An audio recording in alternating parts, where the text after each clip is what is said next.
welcome to a brand new episode of Sequel Rights, the podcast where we take a look at the franchises that make you go, they made how many of those? And we give each and every sequel a fair trial. My name is Justin Camps. Justin? Who the heck is Justin? And I'm here with... Elizabeth Helly. And? Tyler Hymanson. Sorry, you're going to do the and yourself. My bad. And me. And Tyler.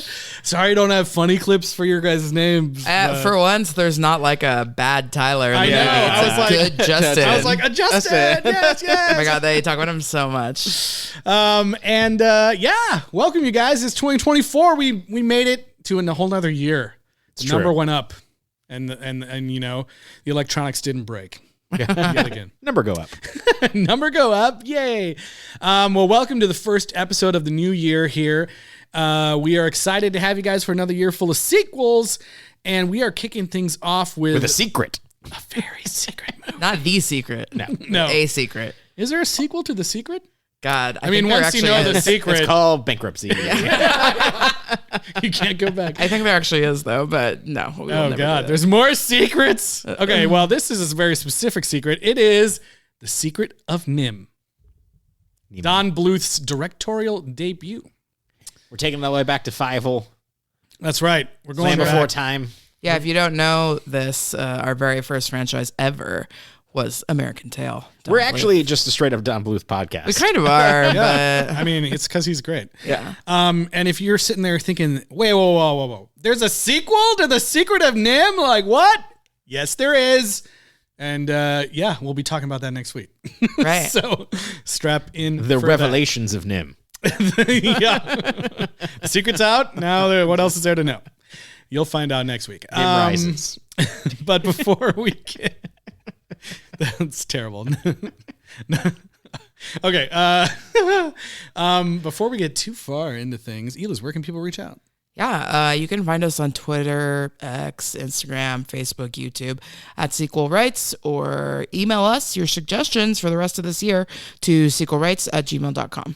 And rate and review wherever you're listening, whether that's on Spotify or Apple Podcasts or wherever you get your audio content. And if you've already done that, share out your favorite episodes, perhaps some of these old Don Bluth classics that we just mentioned. Mm-hmm. Go back and see our Fievel series or listen to all 14 hours of The Land Before Time. It's worth it. Although it's probably a little bit short because I think some of those middle movies, we didn't make it past 40 minutes. So. Yeah. We were like, ew. Okay. What are the dinosaurs up to this week? Not only do we have our discussion of Secret of Nimh, I always have to like stop when I am saying the name of the movie because I always want to say The Secret of the Nimh, but that's not right. We have as well a bonus episode for you guys this week, so you can watch out for that. We're going to be talking a little bit about some of the sequels coming out in the 2024. Mm-hmm. New franchises that we're going to see and all of that fun stuff. So watch out for that later this week, along with this episode you're listening to right now. All right. Without further ado, let's get into it. Secret time. Aurora and Don Bluth Productions present a classic adventure in motion picture entertainment. I must tell you about Nimh. Look there. It's a fantasy with wizards and villains. And heroes. I ain't scared of nothing. I'm not even afraid of the Great Owl. Will you hush up? Come on. It's an odyssey to another world.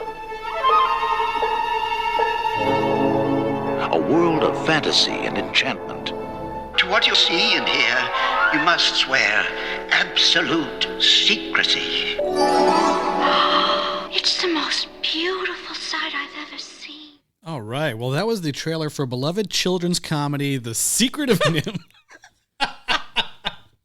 Okay, so before we dive into like what this movie is, you know, we have a love of Don Bluth on this podcast. But have any of you had any of you guys seen this film before? I mean, I think I must have, but I really did not remember anything. Like, at Ditto. all. Yeah. Okay. Yeah, I can't remember when I first saw this, but definitely saw it growing up at some point and just had like a love for it in general. You just love movies about the National Institute of Mental Health. Oh yeah, totally.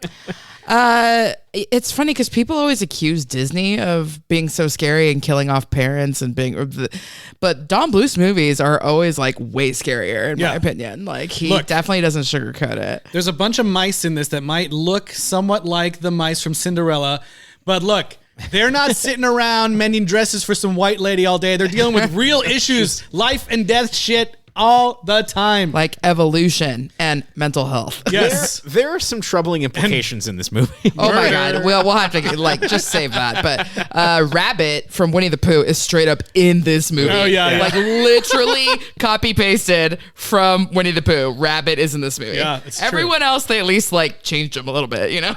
Yeah. I was like, some of the kids do kind of look like my wife was watching the end credits and she was like, that mouse looks like Gus Gus, like just even in the little little end credits. Yes, frame I didn't things. really see it. I was thinking more like Great Mouse Detective era or Rescuers. Yeah, Don Bluth worked on have Rescuers, did not work yeah. on Mouse Detective, I believe. Yeah. But yeah, Rabbit was the most egregious Yes. appearance. They all look, this is the first movie he did after, because he was, like you're saying, he was at Disney. Yeah. And it's interesting that I guess this was originally like the rights to make this were originally offered to Disney and they were like, nah. Yeah. too spooky.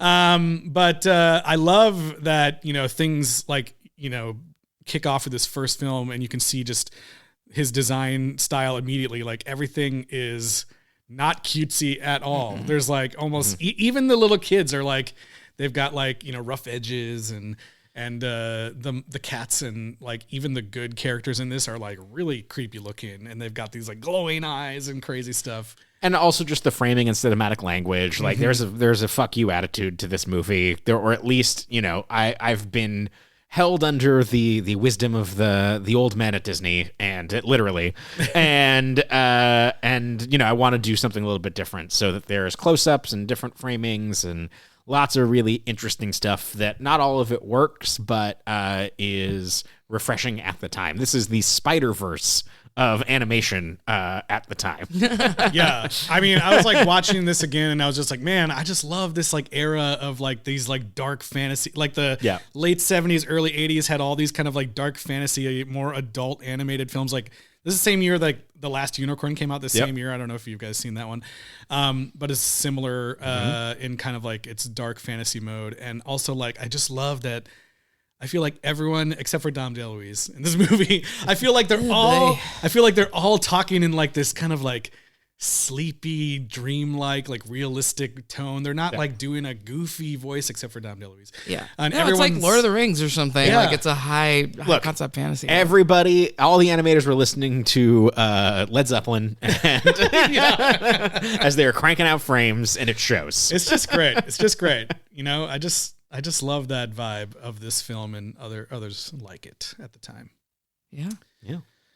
And so what year is it? 1982. 82. Oh my God. Okay. Columbus sailed the ocean blue. Yeah. So yeah, what so I did spend the last 2 days, and by the last 2 days I mean approximately 3.5 hours spread over the last 2 days, Sure. reading the children's book, award-winning book, Mrs. Frisbee and the Rats of Nimh. Okay. And this movie is called The Secret of Nimh, and the main character is Mrs. Brisby with a B. That's right. Take that, lawyers. Yeah, so there was a huge to-do about this. Literally, the company that owns the trademark for Frisbees was like, nah, we're not going to let you name your character that. And so they had to change it, even though they had already recorded like the entire movie. And some of the actors wild. like were not available, and so they had to like take a B sound from another word and put it together with Risby and like replace every single instance in the movie. someone was cutting film to do that. I think if you want to go back and try to hear that, I think it's with John Carradine's character, the Great Owl. Yeah, some of the other people actually did re-record some of their lines, but not him. Which is one of these things where it's like they said he was unavailable, but I'm like, for the right price, you could have got him to do it. But back in the day, they were like, let's make this poor sound editor guy work, work his fingers to death by, editing Mrs. Brisby like 10 times. Now they could have just used AI or some crap. Yeah.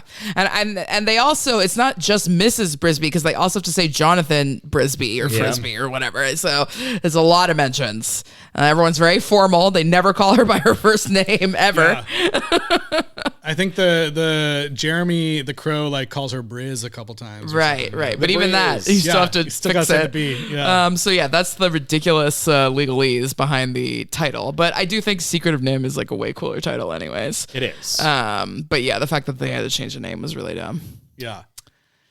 It's great. But yeah, so this basically follows Mrs. Brisby and her family living in the field at a nearby farmhouse, and there's a group of rats that live nearby. There's a cat named Dragon that's out there, like real scary cat, honestly. And like I didn't know this at all, like going into this. I just thought it was like straight fantasy mice, like going around doing magical things. And in the very beginning, when they're like, it's the National NIMH and the National Institute of Mental Health, I was like, oh my God. Like, what? Are you kidding me? Like, because that's a real thing. Yep. And this movie and this name is like what I would think of first if I heard somebody say NIMH with an H. And so it's really funny. It's also amazing to me that the concept of this movie from 1971, which is when the Newbery Award-winning book came out, is that Kevin Eastman just lifted and is like, I'm going to make it about Ninja Turtles. True. I mean, obviously animal testing was a huge issue then and still, but it was it was just kind of coming to light, I think, at that time, like more publicly. Very hot issue. I think Brave Little Toaster to the Rescue is also about releasing the tested upon animals, right? Yeah. I think that's really cool. That, I mean, like if you didn't know anything about the movie, you would just go in thinking like, oh, NIMH must be some like fantastical land. Yeah. And then it is not a fun reveal, but it is a really interesting and like meaningful, way that they reveal what happened to these rats and everything, and like why. Because you might be watching the whole movie being like, why the heck do these rats have this whole like crazy BioShock world underneath a rose bush? Yeah, they wait till way longer to reveal it in the book too. So in the movie, pretty early on, the wife of the farmer is on the phone and says something or whatever and explains it. But yeah, to the book they wait like probably more than halfway through, and like the main difference, like this movie exactly pretty much follows the book. The main difference is that like the story, Nicodemus's story about like what happened is like way longer in the book. Like it probably takes up like, I don't even know, 40% of the book. It's like all this adventures with Mrs. Frisbee, and then she finally gets there, and then he's like, all right, I'm gonna tell you a story. And then like it just goes into this like chapters and chapters of like when he first got caught all the way up to like catch her up in time and tell her everything about her husband. It's like if in Lord of the Rings when Frodo gets to Rivendell and Bilbo is just like, allow me to read The Hobbit to you. Yeah. Like it's so long that like in the book I would almost say that like they're both the main characters, because it's just said in his voice like once you get to him. And so in this movie that's obviously not the case. Is there in the book, is there still the same dynamic where like when that's revealed, like is she still reading it out of a book? Like, no, not really. Okay. That was kind I of like that in the movie. Yeah, that was she a gets cool to kind moment. of discover that on her own. I do have a question about the book. Yeah. Is it explained where Mrs. Brisby's sentience comes from? Yeah, that is a great question. Yes, sort of. So basically, like in this movie, these rats and mice are experimented on and then sort of released out into the world. So in the book, it's basically the same, very similar, except so the genetically altered animals like kind of go out and like mate with regular animals, and then the kids seem to have like some of the features, like they can learn to read way easier, and they seem to be smarter, but they're not quite sure yet how they're going to age and how long they're going to live, because part of the thing was that the injections made it so you are aging super slowly, but you grow super big. Not super big, but bigger than an average rat or mouse. But in the book, like all other animals can still talk to animals and still sort of like live in a house and, you know, have a bit of a society, but all of their society is like dependent on either nature or humans. And they don't talk about it very much in the movie, but the big thing is that like Nicodemus and Justin and the other rats like want to start like their own society where they are not stealing anymore, because rats, like they say, rats are historically like looked down upon because their whole livelihood is stealing. And so if they can create, if they can create their own utopian society where they are not dependent on anything from the humans, like that is their goal. That's why they were like planning to leave the farmer's house and everything. Do you think that the rats from this movie went on to found Zootopia? I mean, they might have. They go into a lot of detail because at some point, it's not in the movie, but in the book, the rats like take over like a stately manor that's closed up for the winter or whatever, and they live in there and they read all the books about like evolution and the encyclopedia, and they learn as much as they can about rats. And they're like, this colonialism sounds like a pretty good idea. Right. And so they, at some point, they say that rats evolved all the way up to prairie dogs in like creating a society, but then they just got lazy and stopped. And so then that's why they're hoping that now that they're genetically engineered, they can eventually like evolve into a way that, because since the prairie dogs just kind of chilled, then the monkeys took over, and then that's where we get humans from. So it's a whole thing. I do like that in the movie they were kind of like, we know too much now. We can't go back. Right. Yeah. That's a big thing too. Like, yes, they want to get away, but their biggest fear is being re-caught. Yeah. Just because, and not even because they didn't really torture them. Like the shots and the small electrical shocks that they get while doing a maze are not really that painful, but they're like, we just can't live in a cage. Yeah. Like living in a cage is the worst thing, and I will die if I have to go back to that cage. Yeah. Even though they admit like, yeah, it was a perfectly fine life, but I cannot do it. Yeah. Like, so it's so interesting. I actually really did enjoy the book. But yeah, most of the movie is right out of the book, like beat for beat, except the main changes, there's no magic in the book at all. It's all science and evolution. So this thing with the amulet and the magical powers was all kind of like made up by the movie people in order to kind of give Mrs. Brisby a moment where she's like grown and kind of gone on a character journey, which she does in the book, but it's definitely more like, okay, like the house never like falls down. They just successfully move it. She's and like, I just learned all the cool shit my husband did. Yeah, they move the house, and the big climax is the rats escaping in time for them to be recaught and or killed. Wow. And so, yeah, the big climax of this movie, which we'll like eventually get to, is a whole thing about, you know, her strength and whatnot. Mm-hmm. So telekinesis. Yeah. Well, I personally love that they added magic because it leads to some of the coolest, I was going to say magical moments. Yeah. Some of the coolest moments, animated moments in the film, like, you know, when he's like kind of activating his like magic mirror thing that's like, looks like it's powered by the Infinity Stones. And the whole amulet sequence at the end is like very cool animation, and it's powered by fireworks. Yeah. That's true. I don't really mind it. Yeah. Just because it like makes it also more like the Nimh thing even more like fantastical and like you think it's just going to be a high fantasy thing. Well, and it's also like I'm fine with it. There was a part of me while I was watching this, it was like, well, that's a bummer to me. They should have, like, maybe the rats don't quite understand electricity, and so they're calling it magic, and like, so it's this whole misunderstanding that that'd be cool. But then I was like, you know what? Like, Marvel and all the modern fantasy things are trying to do that, and they're embarrassed to just be like, it's just magic. Who cares? And so I appreciate it at the end. Fun. I came all the way. All the way around. Super smart. They understand they need electricity. They get running water in that place. They, you know, they run the electrical line. Like, it's very advanced. So they're smart enough to have a society with petty politics and yes. Okay. So then that's the other big change. This guy Jenner, who's like our villain, who basically kills Nicodemus. Straight up offs him. I guess we're skip forward all the way to the end. Yeah, but it's fine. Yeah, it's fine. Nicodemus gets straight up offed by this guy Jenner, who then is killed by like his best friend who was like on his side but has a change of heart, which was by a cool the throwing moment. dagger. Which Yeah, is that was like super cool. But yeah, in the book, Jenner is basically it's like Dumbledore Grindelwald coded type thing with Nicodemus, where they were like the two best friends that first got captured together and then become smarter. And like, I mean, I think they're in love, but whatever. And then eventually it gets to the point where Nicodemus is like, I want to create this new society and leave.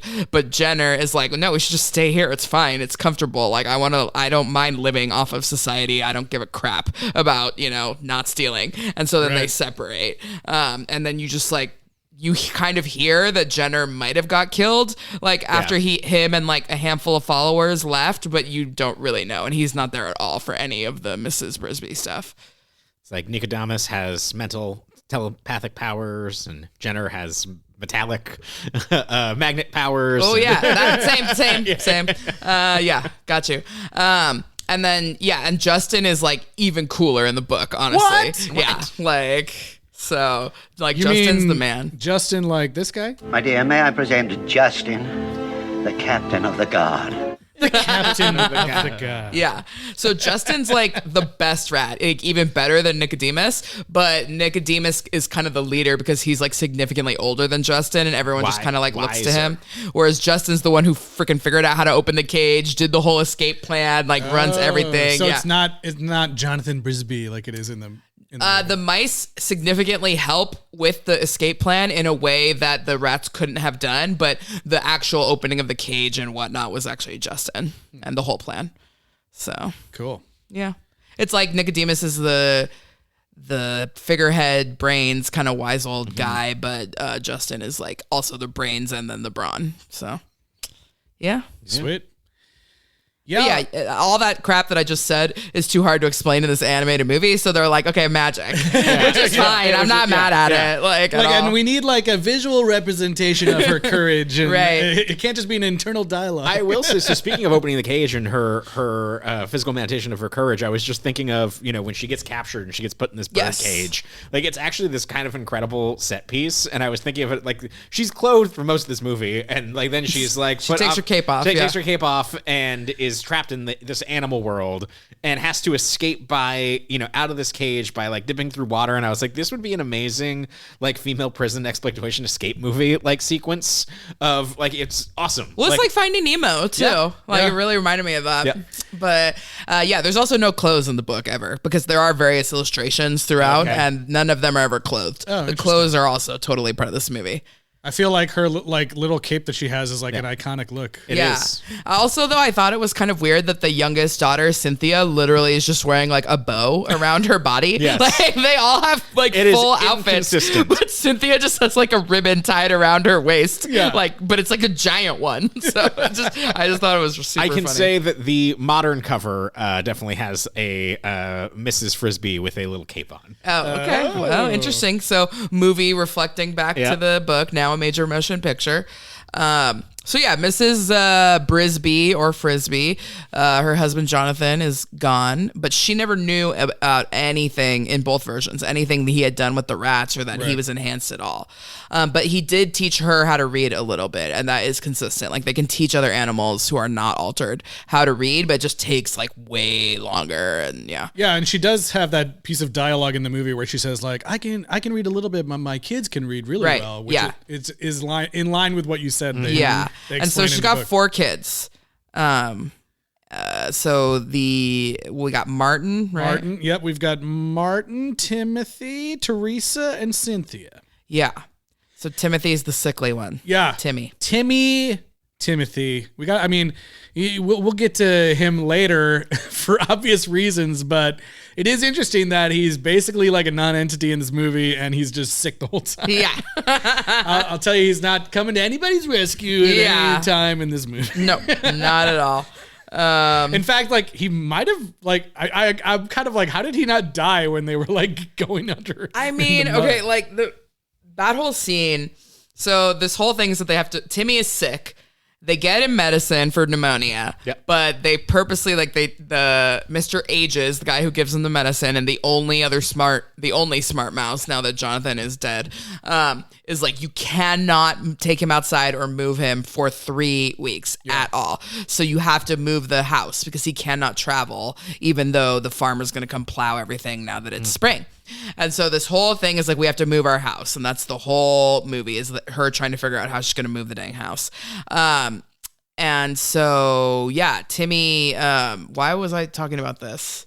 Oh, he can't move. And we were talking about the house going underneath in the right. Okay. Then the big climax of this movie is that essentially after Jenner's shenanigans, they drop the house into the mud, and she's on top like screaming bloody murder because her kids are in this cinder block house that is dropping into and they're mud. Like, Mama, and they're screaming. The fire falls over and like burns them in the Billy face. Zane's trying to shoot him. Yeah, it's crazy. They're like sinking, and then Justin, like, honestly, I get it, Justin. You're like, oh, I can save her, but I can't save the kids, so I'm just gonna take her. But I'm like, if I'm her in that moment, I'm like, leave me, Justin. I gotta go down with the kids. Like, this is crazy, you know? So, but he is much bigger than her, so he picks her up and takes her to the side. And I swear to God, like, the look that they animated on her face when the block is going down is horrifying. Like, that will haunt me in my dreams. Like, because she just looks like they animated perfectly this look of like, my life is over and my kids are gone. My life is over. Like, this is the worst moment that could possibly happen. And it's a shot right out of 70s cinema. Like, it has like kind of that, like the zoom and the framing of it. Like, it's like the end of Blowout. It's amazing. It's horrifying. It's great. Horrifying way that they animated her. It's just crazy. But then, yes, the amulet kicks in and she gets the power to like rise it up. And it's unclear. She has the power. Yeah. It's unclear what the amulet really does or what the power could do. I don't really think she has like telekinesis. I think it's just kind of like, if you need it, it'll do one thing for you. Yeah. And then kind of, that was what the feeling I got from it. Yeah. I mean, one thing I love about this movie, and I question, I was like thinking about like when this came out, you know, I'm like, who did they actually think that this audience was going to be for? Right. And even now, if a movie like this came out now, you know, I guess we have stuff like The Boy and the Heron or something, you know, that comes out.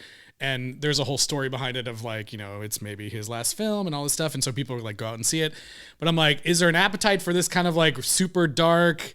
I guess there's a Lord of the Rings animated film coming out. There's a Lord of the Rings animated film coming out. There is a comic called Mouse Guard that is really fantastic. And there was a good long while where that was being developed as a show, as an animated show. And I was very excited about it.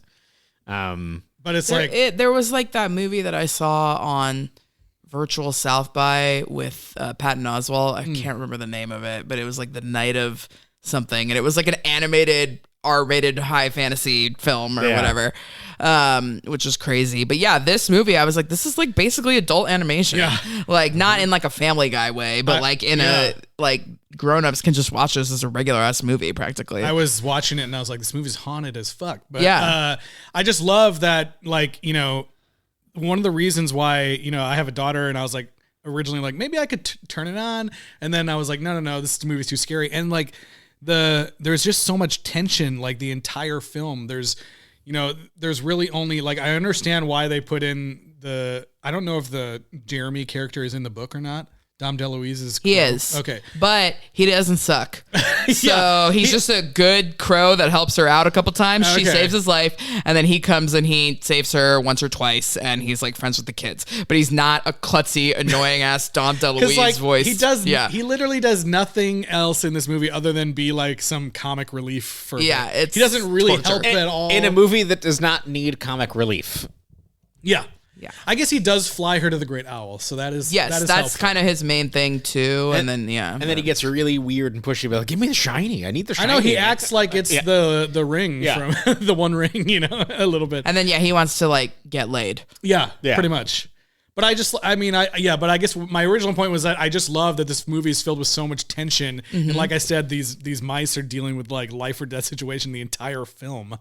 Like even that there's that whole set piece of like trying to stop the plow. The plow is about to run over our house. Oh my God. And it's this crazy, like really like beautifully animated set piece of action where they're like trying everything they can to like pull out the gas valves and all these things. And it's just really cool the way they do it and just ramp everything up. And there's literally blood on Yeah, absolutely. And honestly, even when Jeremy is there, it's like he's so stupid he's gonna get her killed. Yeah. So it's like still dangerous. Yeah. She's like, get away from here. What the fuck are you doing? Speaking of comic relief in this movie, and I think something that worked incredibly well, and it ties into all of the amazing set pieces and the animation style, is when they first enter, this society of the Rats of Nimh.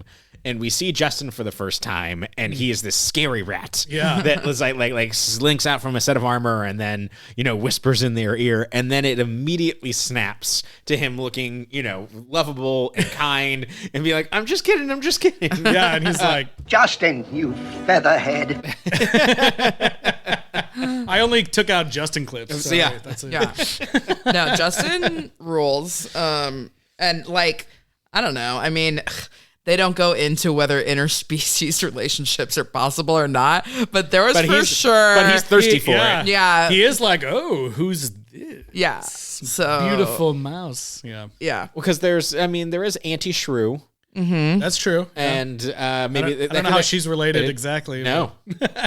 You don't No, want to know. she's just another lady that lives near them, and they don't even call her Auntie in the book. They just call her the Shrew. And she's like super annoying. And she she's acts like yeah. a shrew. Yeah. Yeah. Yeah, that's funny. What else? Yeah, we haven't really talked about the Great Owl. That's another like amazing sequence in the Scary, so scary. Yeah, like that's what I'm saying. Like it's all these like cobwebs and stuff, and like the introduction, she walks past him, and you're like, you can see that there's like something there, but you can't really tell. And then the introduction of him like opening his eyes, and then his head is upside down, and you see it start to rotate, and then it cuts back to Mrs. Brisby, and the camera rotates along with the head. Yeah. Yeah. It's just so cool and like awesome that they were able to do that, And it stomps on a spider. Yeah, it's great. It's gross. And everyone's like, nobody comes back from seeing the owl. Yeah. Like, what? You saw the owl? What? So what are other movies or stories that are like a mom that's like this out there doing something to save her kid? Like, because I feel like it's a thing, but I can't. There's not a lot. Yeah. Kill Bill. Yeah, like Home Alone on her side. I don't know, but I really thought it was like unusual because it's definitely. I mean, not in any Disney things that I can think of up until then, or even maybe now. But yeah, it's just like a lot. It's not quite the full heroine's journey, but it is like definitely rare for that time. And the fact that we're struggling to come up with other examples is indicative of how incredible this movie being made in 1982 is. Yeah, maybe Wanda. Greatest mom of all time. Oh, yeah, there you go. I can totally see Mrs. Brisby being like, I'm a mother, not a mouse monster. Except I am a mouse. Whatever. Isn't that what Mother's about? Mother. Yeah, I'm like, I can't really think of any right off the top of my head. Definitely not animated films. Yeah, no, for sure. So that's really cool. Another sequence that I love, I mean, this whole intro into the rat, like rosebush, underground rosebush thing, it's just really cool and like gorgeously animated, like where we can see like how they've like positioned like what look like Christmas lights that they've stolen, and then this whole sequence of that I just was like, I love that they even set this up, like it's crazy. That whole like getting in the lamp and going underwater, and then the water drains out. It's like an underwater elevator. It's like so crazy, and it's just like, they're just so smart. They're just over the top design. I think that there's so much Pixar in the way that this is designed. There, of miniature worlds and the Toy Story of it all, and I think that I can see most of the animation nerds and purists. If I was of the age at that time, I would have been like, Nimh is amazing. Like, it's just doing. That's probably like one of the hottest takes of 1983. Yeah, fuck Disney. John Bluth all the way. That's I wonder if that would have been me. It would have been like the way that I talk about Spider-Verse or other adult animation. Right. I know. I would love to go back and read some of the trades to be like, if the trades were all like, oh, head animator at Disney, creates his own thing to do like this crazy dark story that Disney wouldn't let him do. Yeah. I mean, that is the narrative, and I get it, but also like, it does make sense to me if you're Disney and you're like, okay, we did The Rescuers. We have Great Mouse Detective coming. Black Cauldron was a huge failure for us that almost destroyed everything. I don't want to do dark fantasy mice, So, I mean, it just wasn't the right time for them, but that doesn't mean it wasn't the right time for the movie. Yeah. And it's also like super adult subject matter. Like if you imagine if they were to make this movie, they probably would change all of that, I would assume. Yeah. Like, do you even There would have been like 5 Jeremys. Yeah, I was like, yeah. Well, I mean, like, yeah, that style would have been completely different. But do you even see a movie that like where Disney would be like, yeah, it was all these cruelty animals that like got injected with brain hormones or whatever the fuck they were doing. Yeah, I don't know. Yeah, they've always ended up straying away from that too, because that newt one that they were going to make for a long time was about test animals having to mate and keep the species going. And then some of those people went off and like made Rio instead, right? Because that was about that too. And Disney didn't want to touch it. So speaking of that, Roger Ebert says in 1982, although the idea was what intrigued me about Secret of Nimh, the movie itself represents a philosophical statement for its makers. The animators who made the film were previously employed at Walt Disney Studios, where they were heralded as the new breed, groomed to replace the veterans who started with Walt himself, and were all past retirement age. But halfway through the production of the most recent Disney animated feature, The Fox and the Hound, a group of new breeders walked out, led by director Don Bluth, to set up their own shop at MGM. Their complaint was that Disney was cutting corners on painstaking traditional animation methods. Their vow was to make a non-Disney movie in the old Disney tradition. That's what the rats are trying to do. Yeah. Oh my God. Oh, what? My brain. I was like, we did get some pretty heavy animal cruelty stuff with Guardians 3 just this past year. Oh, that was the other joke. I was like, this is Guardians 3, essentially. One other thing I wanted to mention, you talked about magic earlier being added to the book, and what about if you could have your own magic in your refrigerator? Yeah, I think adding magic was a real moment of focus and inspiration for the creators. We're talking about Magic Mind. We're back talking about Magic Mind, you guys. That's right. And you know what? It's an amazing green drink in a little bottle that you can have every morning with your coffee that'll give you a little bit more focus as you go throughout the day. Mm-hmm. Yeah, one thing that I really liked about it is it is small, so you can just throw it in your bag, like any bag, and go. And if you forget about it, it's not a huge disaster that it's not in the fridge, because you can have it cold or just room temperature. Mm-hmm. You can have it with your coffee. And it's just a nice little thing in your fridge. Yeah, it's got all natural ingredients, stuff like matcha, ashwagandha, cordyceps mushrooms, all things that are good for you and help you focus throughout your workday. And lucky for you guys, we have a special deal just for our Sequel Rights listeners. It's a secret. That's right. The secret of the Magic Mind. Here's what you need to do. Head on over to magicmind.com/Jan Sequel Rights.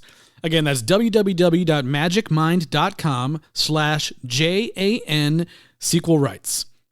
And they have a special promotion going on this January only. So through the end of the month, this January 2024, you can get 1 month free when you're subscribing for 3 months.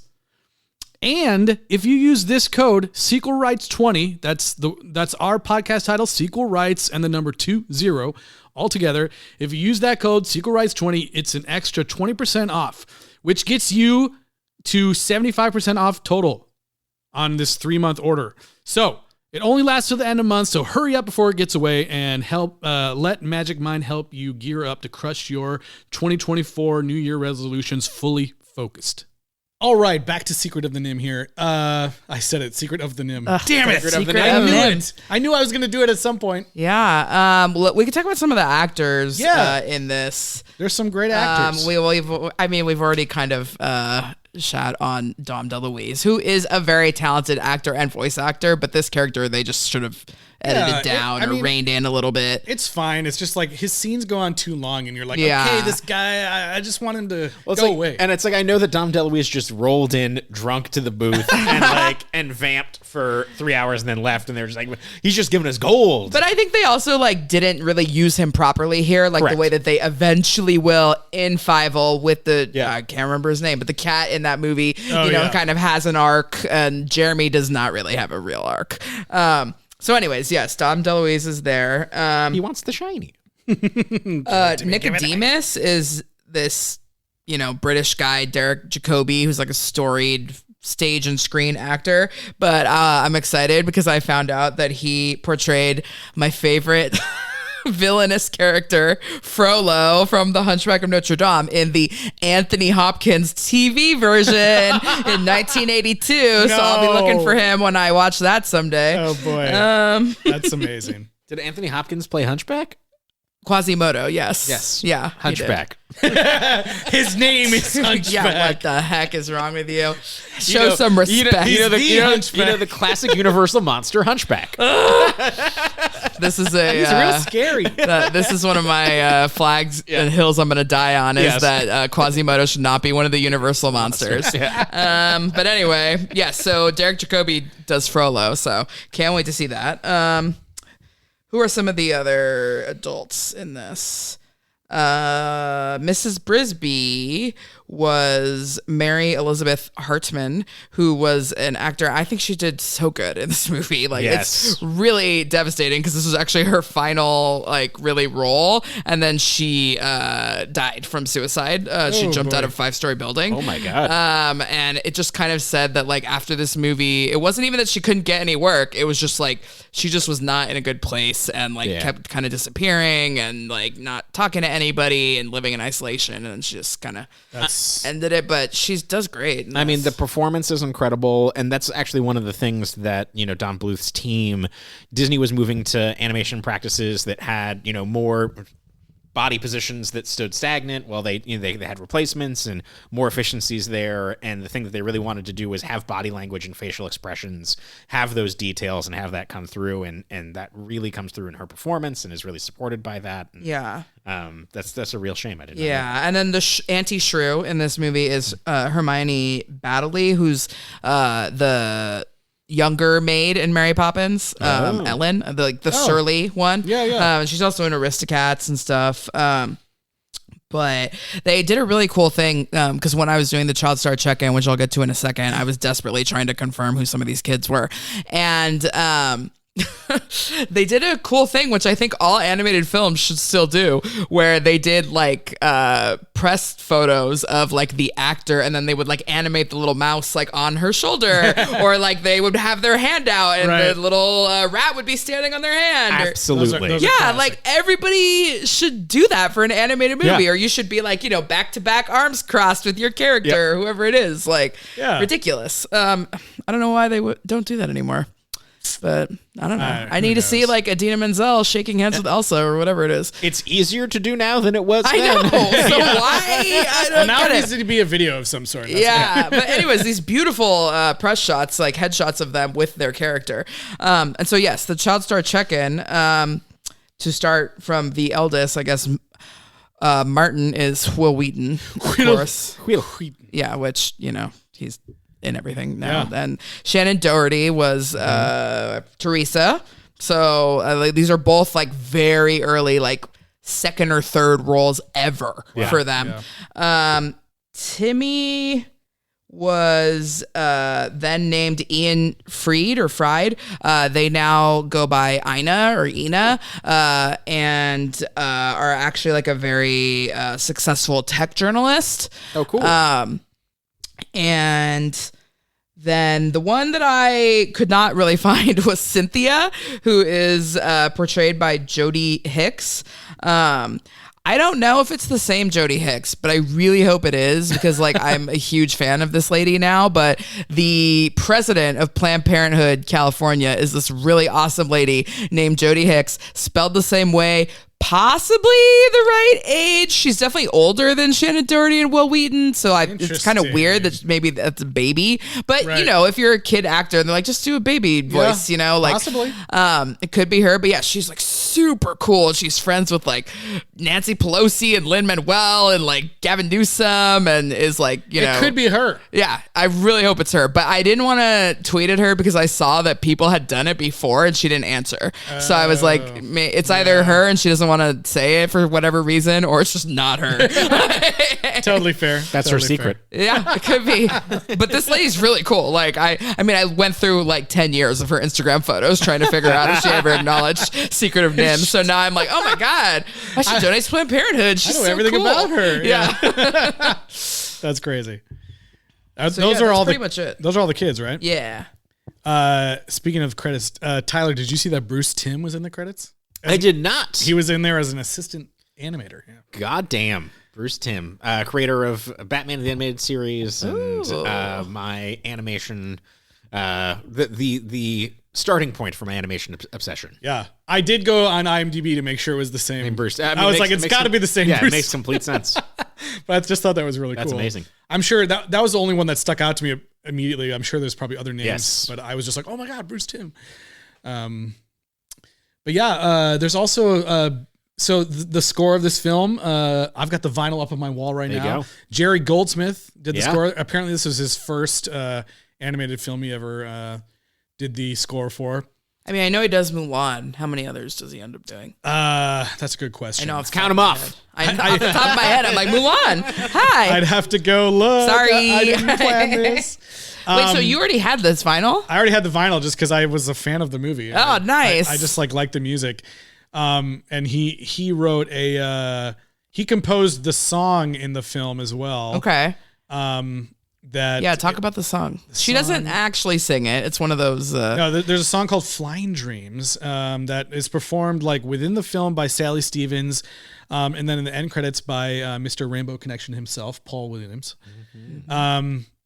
It's a really sweet lullaby, like floating, beautiful track. Yeah. And yeah, the moment, like, you know, I just like what I was saying earlier, I just love the warmth and like dreamlike quality of these movies at this time, or these types of movies where it's just like everything feels like hushed, and there's a very like sleepy moment when she's like giving, you know, she's caring for Timothy and giving the medicine for the pneumonia and everything. And it's just like a really beautiful, sweet song. It's not like, you know, it's not like the most amazing song you've ever heard. It's not, I don't think it got nominated for or didn't win an Oscar or anything like Rainbow Connection, but it's very of the time and similar to what Disney was also doing at the time, which I just, you know, happen to know. But like if he just came off Fox and the Hound, like Fox and the Hound is the same, it has like basically one song that's sung by a lady, you know, with over a montage, and most of them were like that because we were out of the early, you know,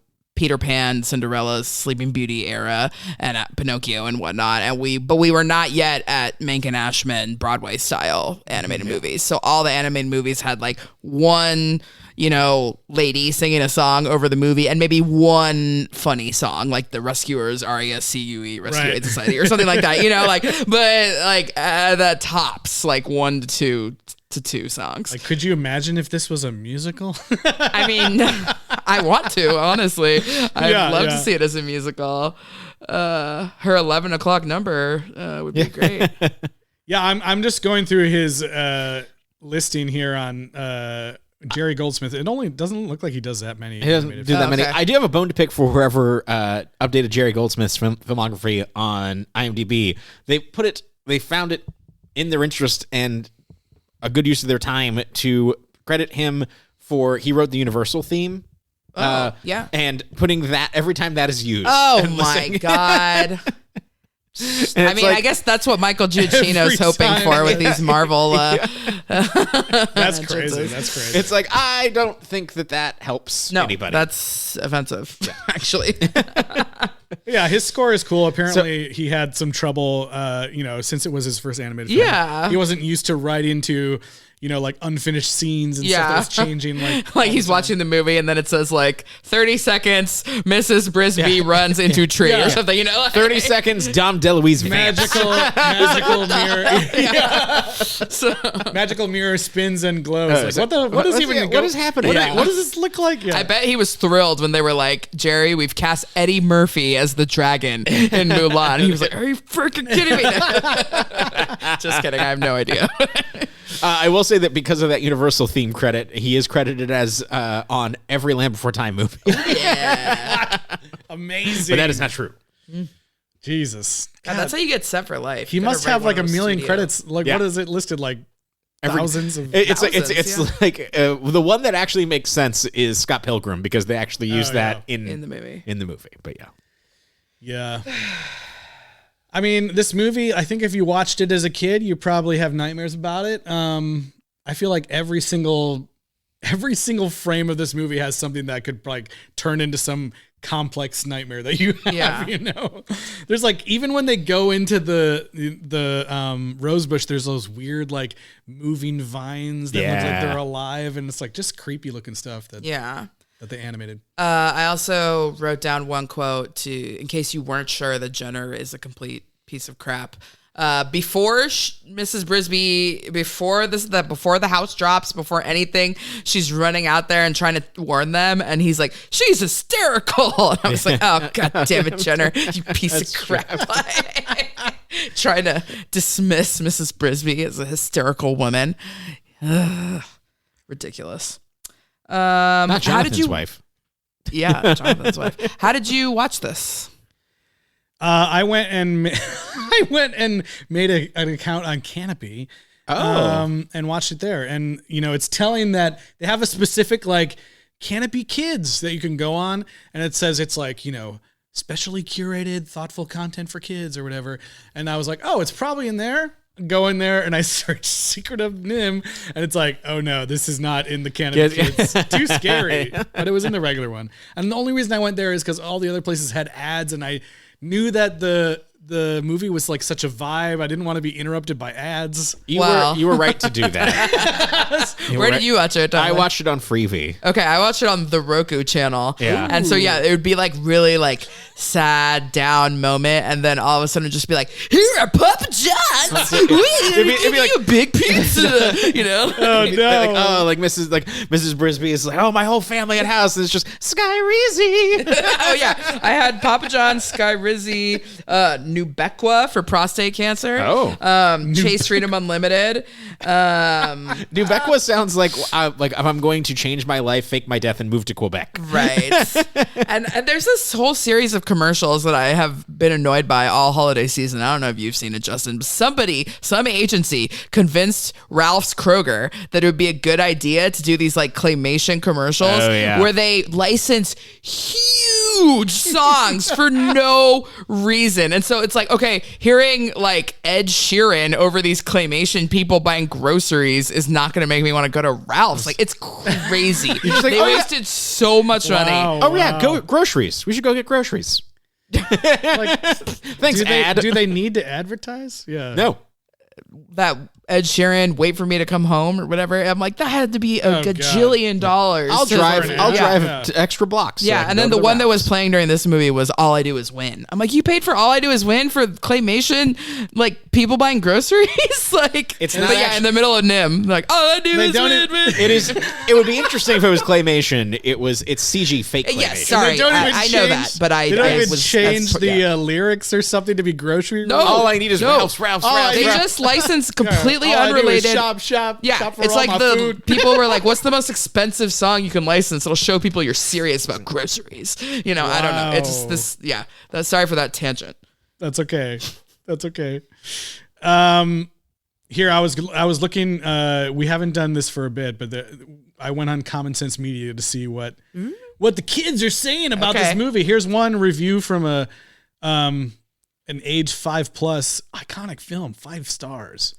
It says, "Miss Brisby is a queen. Justin is so hot. This is my childhood." Someone in the range of 5 It says 5+, so I don't know. So what does that mean though? Because when did the other some of the other ones say 8+. So they're between 5 and 8. Yeah, you're right. Yeah. That person is not between 5 and 8. Justin is so hot. Oh my god.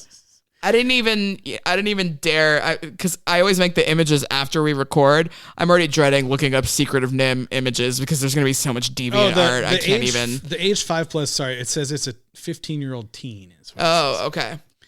This is an 11-year-old kid. Oh, that's what they recommend it for people. Yeah. 5+. Okay. Yeah. My class and I watched this movie, and me and my friend found a lot of bad stuff. One rat says, "Damn." Mrs. Brisby has a jewel necklace that a male rat wants, and she drops it down there, and the male rat is staring at it. What? It says, and the images are creepy. That did not happen. That person made that up. This one says this title has too much sex. I think that person wants to fuck a rat. Oh my god. This was an 11-year-old. Okay, I don't know. Let's see. Yikes. This one says, here's an 11-year-old kid that gave it 1 star. Train wreck, it says. I watched this 1 time half and 1 time whole. The owl is creepy with glowing eyes and the sword fight got bloody. And I heard there was a lab scene, but I don't remember. Kids should not learn about that stuff quite yet. One rat says the D word, the design is a train wreck.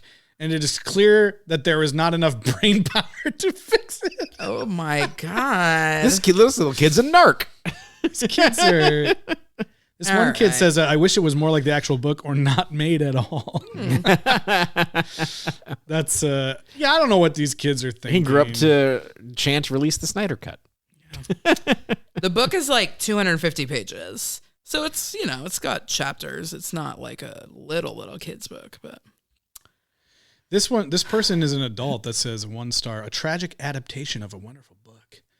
There was no need for the movie to add magic, violence, and creepy animation. My children were excited to watch the movie after listening to the book, but we were all disappointed. My son kept saying, that wasn't in the book. I would not recommend. Wow. Okay. I get the magic, but the book is super violent. They definitely are like...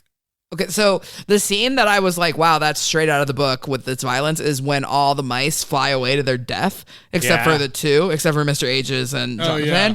That was horrifying in the movie, and so I thought maybe they just made it up in the movie, and then I got to the book, and it was like, those other rats, we never saw them again. They probably died, Well, it's just they were screaming as they were blown away in the wind, like, oh. I find it refreshing that they don't, shy away from what happened. Do you know? Right? They fell down a black tube to their death is what he says, basically. Yeah. So, I don't know. Anyway. Well, is there anything else you guys want to highlight before we get into the rating system? I don't think so. All right, Tyler. What do we got? Boy, oh boy.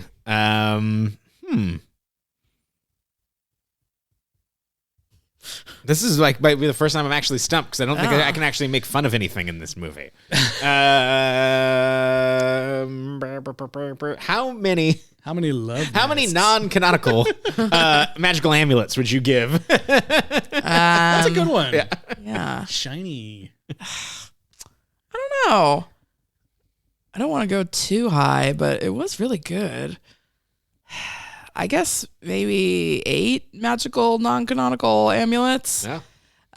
Because it looks amazing, and I thought it was really good. It was really only Jeremy that I was like, oh, get him out of here. But yeah, I think I gotta go just a full 10 non-canonical magical amulets. I just think this movie is amazing. Sure, there's differences from the book, but I just think you're allowed, it's an adaptation. You're allowed to change things for a visual medium, totally different medium. And I feel like the package here, and I mean, this is like an amazing debut film for a director that went on to make even more movies that I would say are on probably some of my favorite animated films of all time. Mm-hmm. I just think it's great. It's, it doesn't shy away from the adult themes. It's creepy. It's atmospheric. Everything, the whole package, I just love. I agree that the Jeremy character is annoying, but it doesn't dip it down far enough for me to be like, screw this movie or whatever.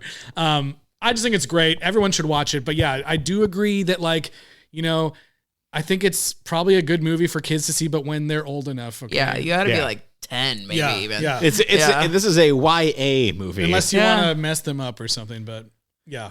I think I'm going to go 8 magical non-canonical medallions because I agree with everything that both of you just said. I think that it falls a little short in retrospect. It's 80 minutes, and the pacing of it, and there are some things that are just like, but as story-wise, narrative-wise, all the performances are great, all of the animation is great, all of the design is fantastic. But yeah, it is, in retrospect, it feels of its time. It's just one of those movies that like makes me wish that they were making more films like this. And I know that someone could probably come on here and be like, oh, they are making films like this. But those films don't get these like wide release. Right. Like Guillermo del Toro's Pinocchio. It's on Netflix. It's not in theaters. Yeah. Like they don't get this like, I still haven't even seen that movie, honestly. Yeah.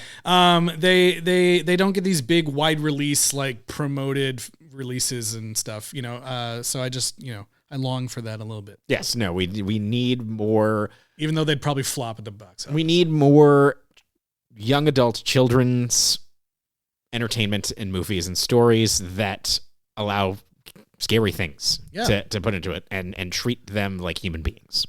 Yeah. Not the Mario. I'm looking at you, Mario movie. That's right. Well, guess what, y'all? That's the end of Secret of Nimh, okay? But look, if you thought that movie was too scary, have I got a film for you? Oh. There's a sequel. Like we said, we're not on here talking about movies that don't have sequels, okay? There is, in fact, a sequel to The Secret of Nimh, and it's called The Secret of Nimh 2, Timmy to the Rescue. And I haven't seen it, but by the looks of this cover, it's a bright, shiny, fun time in a sandcastle. I don't know. I literally texted Justin in the middle of watching the movie because he had told me that he had already started it. Yeah. And I was like, how the hell is Timmy going to rescue anybody? He sucks. Like, I mean, I get that he was sick, but I was like, he's not doing anything. Like, how's he going to rescue people? I have exciting news for both of you. I have not seen this movie either, but I did look at the IMDb, and Dom DeLuise does return. Oh, my God. Wow.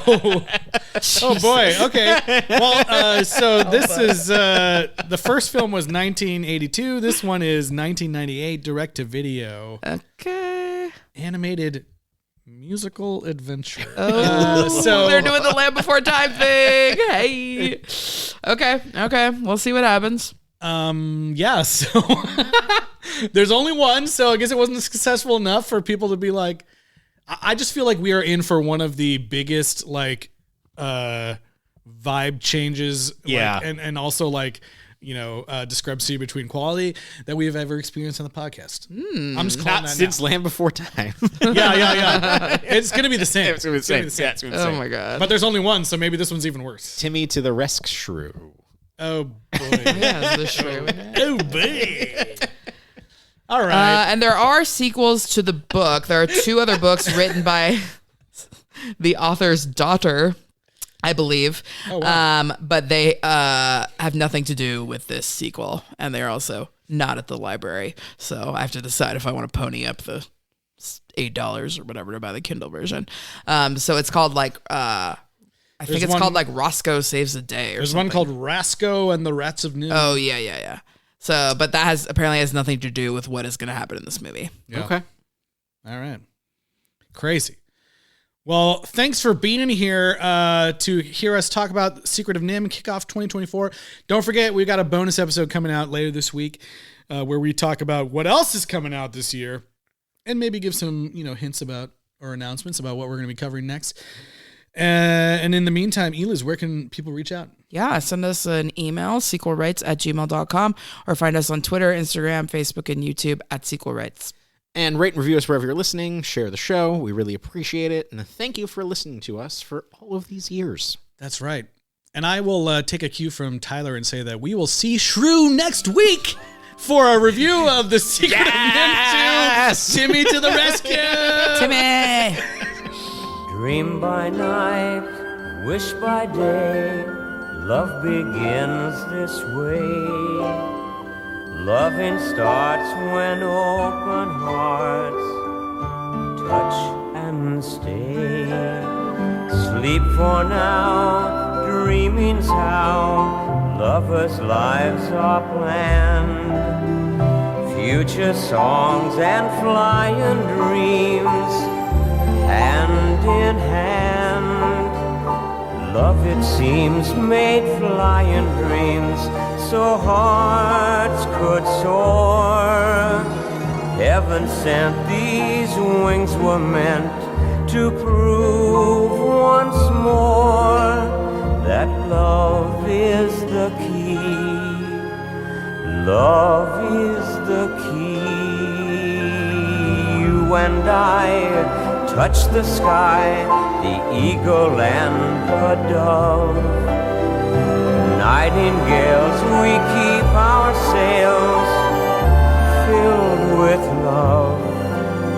And love, it seems, made flying dreams to bring you home to me.